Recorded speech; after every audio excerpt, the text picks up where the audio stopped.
Well, hello and welcome to another episode of This Week in Global Development. It's our weekly podcast where we talk about all the headlines in global development. There's never enough time to get to all of them, but we've got a great group to get into the conversation today. I'm Kumar. I'm the president and editor-in-chief here at Devex. I've got my colleague Dave Ainsworth with us. Hey, Dave. Hey, how you doing? And Dave is, of course, our business editor. And we're joined by a guest who's been with us before. Yolande Wright is with us. Hi, Yolande. Um, Thanks for having me. Yeah, and you are the Vice President of Partnerships at GiveDirectly, an organization that is widely known among our audience here, and we're thrilled to have you again. So lots to get into, but I thought maybe, Dave, we could just start because we're near the end of the year. People are starting to kind of look back on 2024. We could start with this session where we got together some leaders in our community and talked about what did 2024 actually mean. I'm curious what your takeaways were from that discussion, Dave, and then maybe we can get into it as a group. Yeah, so they talked about a few things. They talked about in particular was interesting to me was about kind of a move away from internationalization there. People were getting much focused a little bit more on their own country, their own needs, maybe Yeah, being the sort of America first thing, right, has gone global. That was my takeaway. absolutely. Yeah, and a lot of European governments saying, yeah, never mind everybody else. We here in Europe are going to put the shutters up. And I mean, it's hard to know how true that is. I kind of felt like the United Kingdom is now after everybody after doing this for years, basically a decade in which the United Kingdom has basically put the shutters up and told everybody else, bugger off, we don't like you, don't come here, we don't want you. It's kind of begun to realize that this is not the world's best tactic. And to take a much more outward approach and has kind of gone back out into the world to talk to everybody and go, hello, and everyone else has said, no, actually, we're doing the same thing now. We don't want to talk to you. Like, so we're kind of almost coming through it at a time that everybody else is right in the middle of it. This kind of reaction. I don't know whether it's a reaction to the geopolitical thing or to the pandemic, whether it's an economic thing, but there does seem to be a real desire not to engage I with think, people in a kind of free and open way on the international yeah, stage. I hear that. I do wonder if it's debatable whether the UK is coming through it or not. I had to chuckle, Yolanda, when I saw your bio where you describe your experience at DFID as the now defunct Department for International Development. Not exactly the messaging I think global Britain would want. What's your takeaway on this sort of theme? I know you were just in Washington, D.C. too. This kind of America first, Germany first, Japan first, right? You can go down the line. What's your take on this moment? I think one of your headlines was "My country first." I do think that is a bit of a trend at the moment, and I think it's following the political trends, right? This year's been a record year for elections. I think the most people in the world ever had elections in their country this year, and quite a number shifted into more populist politics. And I think probably Dave's right. A number of there's a lot of underlying reasons. I think the cost of living crisis has affected a lot of countries, and a lot of people who previously were feeling that they were quite well off are now, struggling. The middle earners in a lot of countries are struggling much more. And so that does translate into politics and outward looking development assistance strategies as well, I think. So yeah, I mean, I don't know whether I could say that the UK is coming out of it. I certainly think the new government in the UK has very strong ambitions, to kind of engage internationally and to support economic growth globally, etc. But it is Whether also it's one of the most unpopular governments in the history of the UK, right? I Yeah, mean, I mean that's the trick. it's not off to a very great start in terms of popularity. Absolutely. So, whether they succeed in doing that and getting the popular support for that, it's yet to be seen, I think. Yeah, I think it raises some questions, which in that video conversation we had, which had a number of leaders, Sean Callahan, who runs Catholic Relief Services, was on there, Ndidi Nweli, who is the presidency of the One campaign, Hans-Peter Lenkes with ODI. So it was quite a group, and I think a part of what they're saying is this move to a my country first approach does change the way aid activists and advocates have to talk, right? The language that's used, and you're seeing some of this already. I wonder if it affects you at GiveDirectly, Yolanda, because you guys are the most extreme form where you're literally saying, let's just give cash to people who need it, right? And for many years, people thought this is nuts. Like, how are we going to get voters and politicians to agree to something as extreme as literally giving our taxpayer money directly? Now, you've got a great argument that it's way more efficient than going through all the layers of bureaucracy, et cetera. But nonetheless, how are you seeing it from a give directly lens, this sort of moment in terms of how you message, how you talk to the public, how you talk to politicians? I think it's a really important thing. And actually, that was a massive theme of my time in Washington last week was what resonates now, what messaging resonates now and what doesn't. And I think I also joined a call last week with a number of activists, including One Campaign and a number of other civil society organizations that work in advocacy. And I think it's really clear that like Give Directly should be part of a wider movement to kind of encourage an outward looking approach. And I'm not a macroeconomist, but even just generally in terms of trade and economic well-being, I don't think that my country first thing is going to be success, like economically, that the best thing to be doing, even let alone the developmentally the right thing to do. But I do think at this moment in time, the language is really important about how you kind of convince individual people and governments to kind of continue to be generous in what is quite a terrifying time in terms of the numbers of people living in poverty and hunger around the world, the number of people in crisis around the world. So, I mean, from the Give Directly lens, I think we've been encouraged to focus heavily on, this is an economically sensible thing to do. This is helping people to economically integrate and to become part of the economic growth story of their country. It's not a handout, it's a hand up. It's that kind of language of integrating with economies and giving people an opportunity to, improve their livelihoods, etc. Very much not so popular at the moment is the idea of a kind of welfare handout sort of thing, which is more seen maybe as a more lefty agenda, and then also I think maybe doesn't have that empowerment language either. And to be honest, that's not what we see in our actual research. Is not that people take the money and just wait for the next handout. We actually really do see people understanding that this is a massive opportunity for them to improve their long-term outcomes and their livelihoods for their children as well.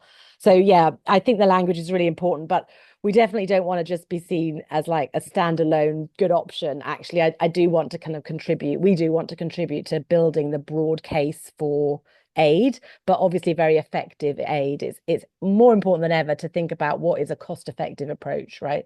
We've got less money, more need. That's a big problem. Yeah, I think you could argue that in many ways, supporters of global development missed the window. Like that they should have been the ones leading on major reforms like cash, which did have a lot of success in the last decade or so. But that now that we're in this populist, more rightward leaning, budget cutting political environment, now there's a chance you throw out the baby with the bathwater, that you try to do some reforms and you hear some of the people in Trump's orbit are talking about reforms that might sound pretty sensible in some ways. But if you're doing that at the same time as you're trying to massively cut these budgets, do you end up sinking the whole project? And I'm hearing people saying, boy, I wish we would have used the opportunity we had when there was more of a bipartisan consensus in the US and in many other countries to drive more real reform, to embrace things like cash where and when it makes sense, et cetera. I don't know, David, you have any thought about this idea? I'm thinking that's quite a difficult thing to do. Really, the aid sector, I think, has been pushing for reform quite hard, and it's been governments that have resisted it. We've seen aid being driven by the political whims of the parties who are in power at the time consistently. I mean, in the United States, we see that US aid is continually not protesting because it knows that it shouldn't about earmarks. But when we talk to people at USA, they're like, bloody earmarks, earmarks all the time. Everything's earmarked. We can't just deliver what we want. People are telling us that we have to spend this much money on this, we have to spend that much money on that. In elsewhere, it's the same. Um, a different political leader comes in and they're like, oh, I fancy this particular fad. We're going to do this for a little bit.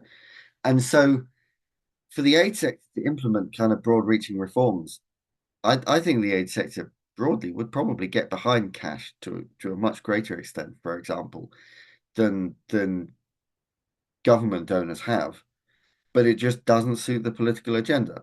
I think that the aid sector is also quite resistant to cash because it's doing itself out of a job, and nobody likes to do that, do they? It's hard to get somebody to understand something if their next paycheck depends upon not understanding it. But so I kind of agree with that. There more could have been done to build a consensus, to make reforms, to change things up, to try and deliver better results. But I feel that aid has always been hamstrung by a lack of political will from the people leading from the top, and that's still very much where we are. And I do also think you talked a lot about aid cuts in the session that you did. I do think that when right-wing governments come into power, cutting aid is just one of the things that they do. And we can make a case. We can talk about how we minimize that, but it's part of the playbook as far as I can see. And I think it's hard to completely avoid that happening. You have to brace yourself for a certain level of impact. Yeah, and in some ways it might be worse than that now because I'm not sure it's just about the political spectrum anymore. When you look at countries like Germany that are facing really severe economic issues, like deindustrialization, they talk about, German car factories closing, which is, unheard of. Um, and a lot of the countries we're talking about are global north countries with a demographic tilt toward older people. They're aging fast and their pension costs and their healthcare costs are going up. And so you can look at this as much more of like a long-term trajectory, not just a one-off blip that, some right-wing politicians happen to win, they don't like aid, but maybe something much more fundamental that does require a deeper think here in terms of where do you go? What do you think about that, Yolanda? I think you might be right. I think there is definitely, I mean, it's phenomenal actually, the increasing costs of things like healthcare. I mean, if you look at the cost, like the budgets that dedicated to healthcare in the UK and elsewhere in Europe, it's enormous. We've got aging populations everywhere. Some countries' birth rates are really dropping alarmingly. And I will mention that things like child benefits, might be part of the solution to helping. Like the massive cost of actually having a child is quite quite a disincentive alongside other reasons that people choose not to. But yeah, I do think we need to look quite carefully. There's a lot of massive indebtedness, even in rich countries. I can't remember what the US national debt is, but I saw it on a big poster in Washington and it's enormous, right? So, 30 plus trillion, yeah. oh, there you go, Raj, but so it's not just, low income countries and middle income countries that are struggling with a massive debt burden at the moment, right? Pretty much most countries have got a huge national debt. And I think therefore, the question of like why do development assistance and who for and whether it should be more politically linked to like national interests and things is going to be a long term. I suspect it will be a long-term trend. And but I do think that there are some things that the development sector can answer back and say, well, actually there is a good reason to invest, right? One of the reasons might be that, inequality is problematic for lots of reasons and massive inequality drives migration that people don't always want to see happening. It drives, unrest and conflict. And, we may be really wanting those young people from Africa to be highly skilled, mobile, able to do jobs in the future, right? So why wouldn't we want to be supporting people to have the best possible start in life wherever they're born? In the postcode lottery of life, wherever you're kind of born into this world, shouldn't you be giving people the best possible opportunity to fulfill their human capacity and then to sort of kind of hopefully solve some of these big demographic trends in the north by actually bringing and allowing a more mobile labor force and a more kind of open system. But at the moment we're going through a very closing system. But I mean, in the long run, I think those are some of the solutions that we might want to see, right? More mobility, more skills development all around the world, more ability to use skilled labor wherever it exists, which hopefully in the long run will come out again as a kind of sensible way forward. You were just in Washington, D.C. You're based in London. Your job is very global. You spent a lot of years at Save the Children and obviously DFID before that, the defunct DFID. I mean, what are you hearing from your friends and colleagues in terms of this moment, right? We had this video with the experts, these leaders, but I'm just curious what flavor you're taking away from people in the space. How are they responding to some of these trends we've talked about? Think a lot of my colleagues and friends are quite worried. I mean, I think that immediately a lot of NGOs are having to kind of cut jobs. I think that's been happening in quite a number. I mean, Save the Children has been going through that. Save the Children International has recently gone through that, and I think you reported on some of that. I think IRC and others. So I think immediately people are feeling already the strain on their budgets. And I think there's a huge amount of concern about the state of humanitarian need globally and the ongoing gap between what each of the humanitarian appeals says needed and what is available to be shared out. And I don't want to particularly dive in on any particular scenarios, but I'm sure everyone on the call is aware, of some horrific situations in the world where, people are unnecessarily children are unnecessarily dying. They're just not getting the aid the assistance that they need. So I think that's the kind of probably the overriding initial top thing is the feeling of like massive concern that there's not going to be enough resources to go around, and that with climate change and ongoing conflicts, the needs are sort of likely to go up in an ever constrained world. I think that pretty much everyone I know though is also a massive optimist and does Christina Figueroa on the climate front is a real sort of ally on that kind of keep that optimism going, right? There's kind of no point in being pessimistic. So I think the push that I'm hearing people saying is like we need to continue making a case for development assistance and why it's important, why it's in everybody's interests, not just in the interests of the people living in extreme poverty themselves. And I think, I will push again. I do think there are things we know work. And we're in an unusual point in history right now where we have got a really wide range of evidence, not just for cash. Obviously, I'll push the cash evidence, but there's also a load of evidence for things, other types of interventions from vaccinations, etc., that we know what works and we know how to do it well. And we can leapfrog some of the previous barriers with technology. Mobile phone payments, use of satellite imagery to help us target, people who've just been affected by cyclones, etc. I mean, we've just used that in the US to do really quick and precise support for people affected by the hurricanes in the US.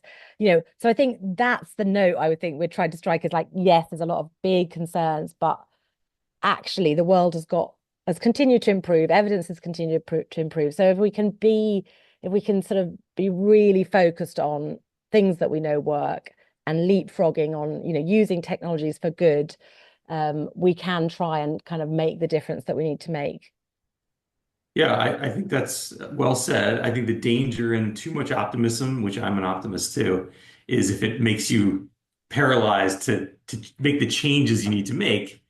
And I just came back from two experiences. I was in Geneva last week, and you look down Lake Geneva. I think it's like 26 independent UN agencies are there. It's like, it's a major hub for the UN, including many of the humanitarian agencies.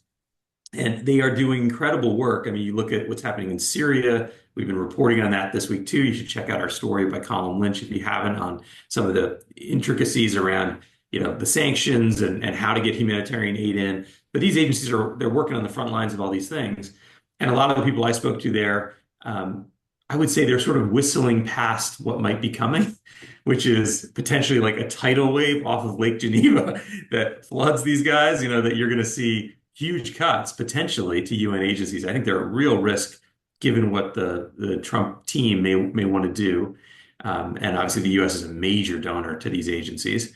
So, and then on the other hand, I flew from there to New York where I got to interview Tom Fletcher, who is the new head of UN's OCHA, the Humanitarian Coordination Agency. And, he's off, I think he's maybe right now in Syria, in Damascus, right? He was off to go and meet with the new leadership there and try to see what's possible in terms of humanitarian access.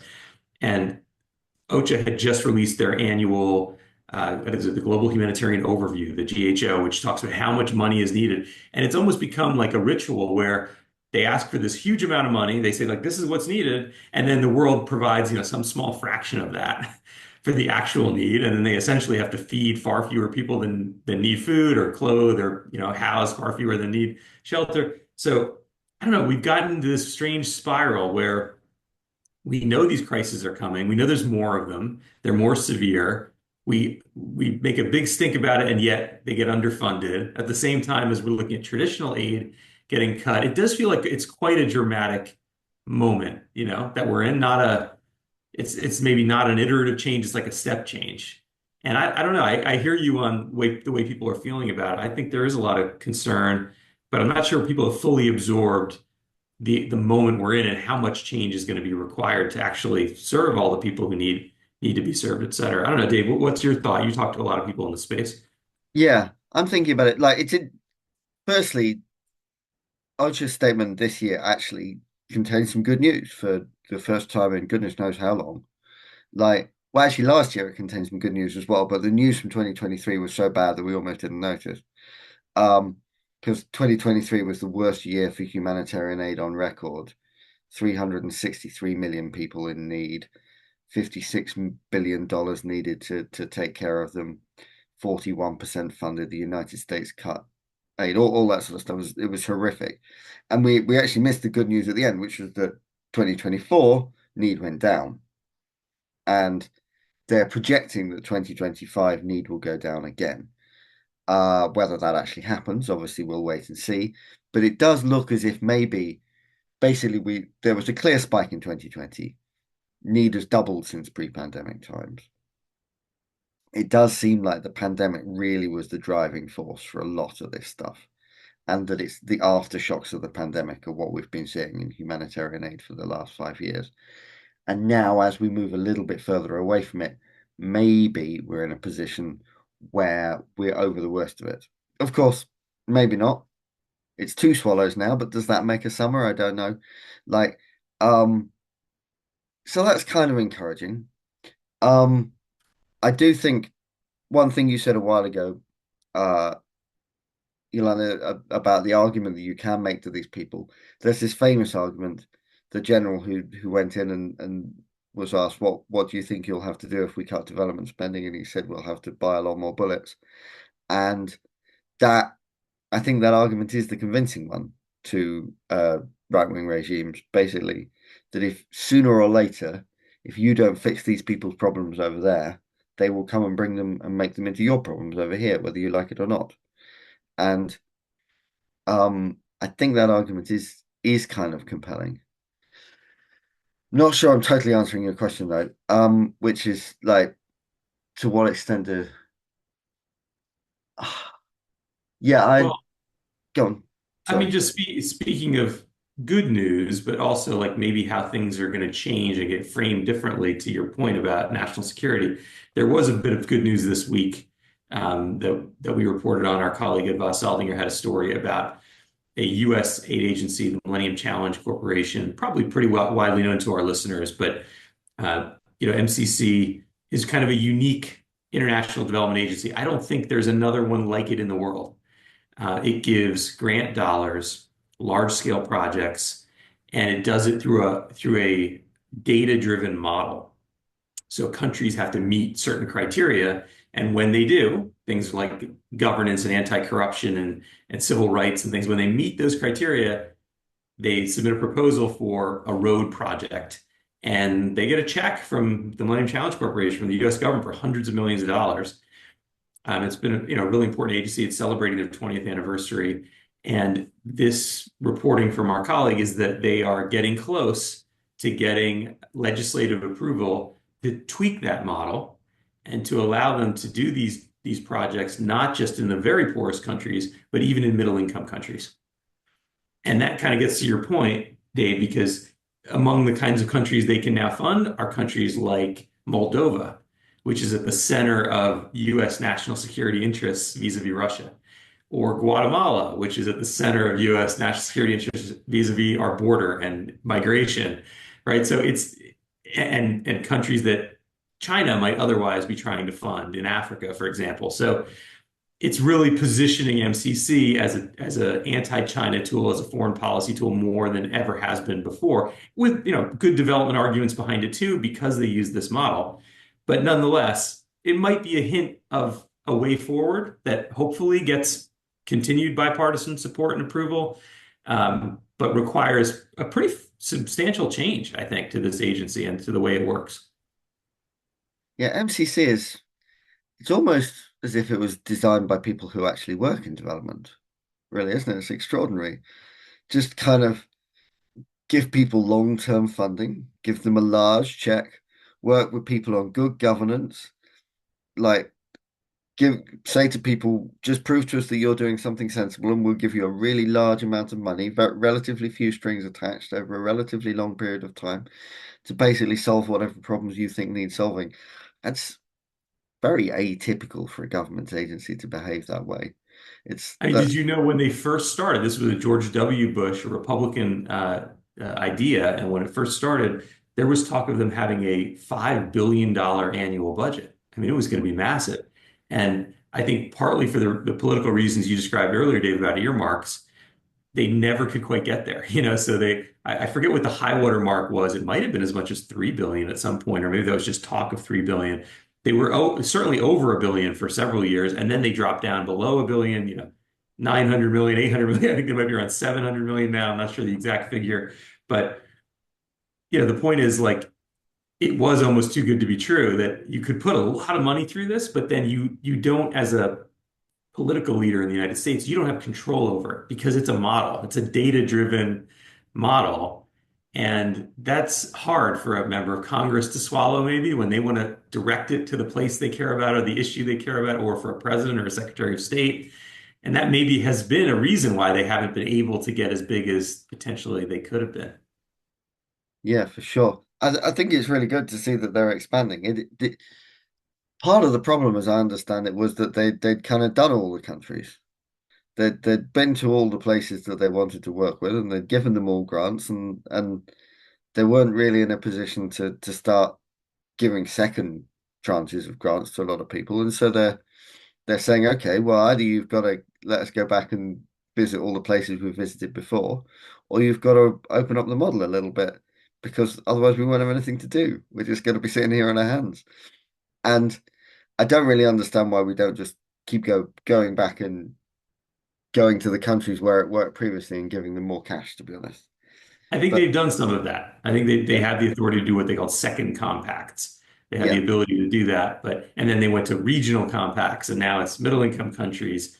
Um, and I think that the other argument that they make is that, look, in an era where most of the low and middle income countries are suffering from tremendous debt, including a lot of debt that's off official balance sheets from Chinese entities, that bringing more debt is not the answer. And the MCC has a really unique thing, which is they come and say, well, here's a grant.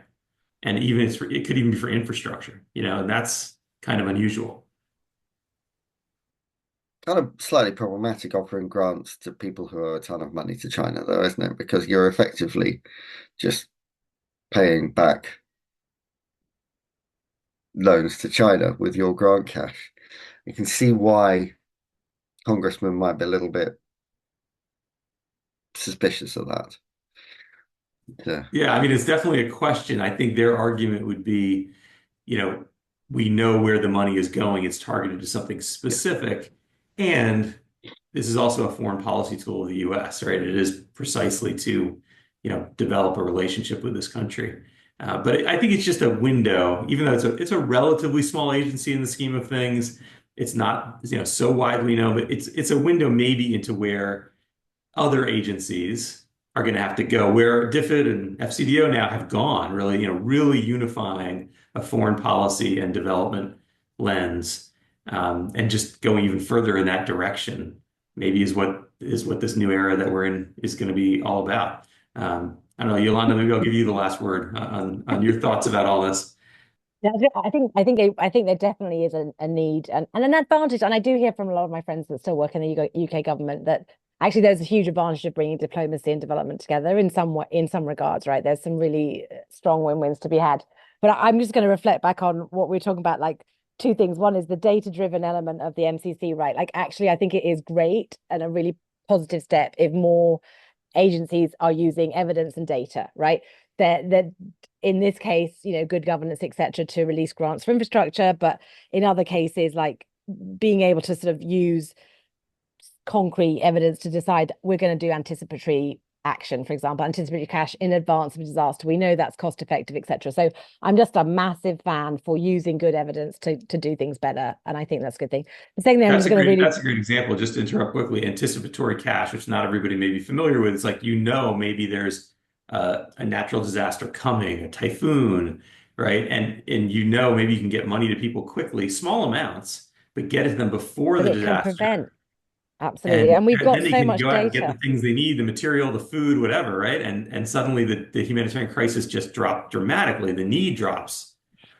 Yeah, we did this with Google.org supported us actually to do this as well as IRC. So GiveDirectly and IRC both did some anticipatory cash in Nigeria, and others have done it elsewhere. And it's really well evidenced that people are very sensible. They get their livestock or their assets out of the way of harm. It prevents what is a natural disaster from turning into a humanitarian crisis. So yeah, I'm just going to big plug for using data and evidence well. And the other plug I'm going to give is this sort of, we should be really asking whether it's helpful to have all these sectoral earmarked type of approaches in development.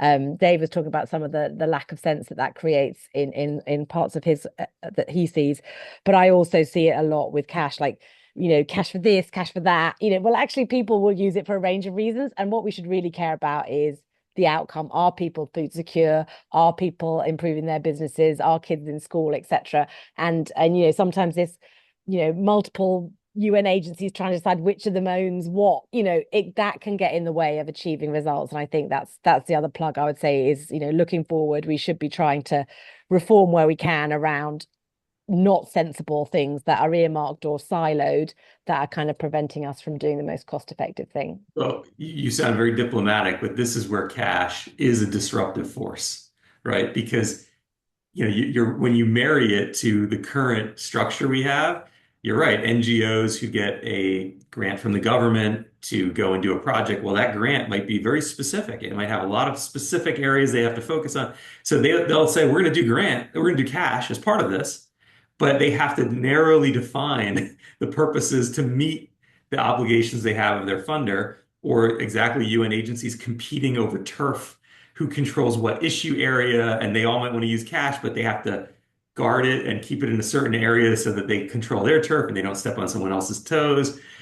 And it sort of gets away from the whole purpose of cash, which is actually we should cut right through all these layers and go right to the people and let them decide whatever they want to do with it, which is the most profound form of dignity and kind of efficiency in a way. Like I remember I wrote about this in my book that GiveDirectly at least used to have. I don't know if you have it anymore. Used to have a website where you showed what recipients of the cash directly say themselves. Like they could post on their phone, "Hey, I got this money and here's what I did with it." And there was one young man when I was looking at it who he said, I got the cash and I went out and bought a new outfit. And at first, your instant reaction, especially if you're a donor, donor government might be, why are we funding someone's clothing?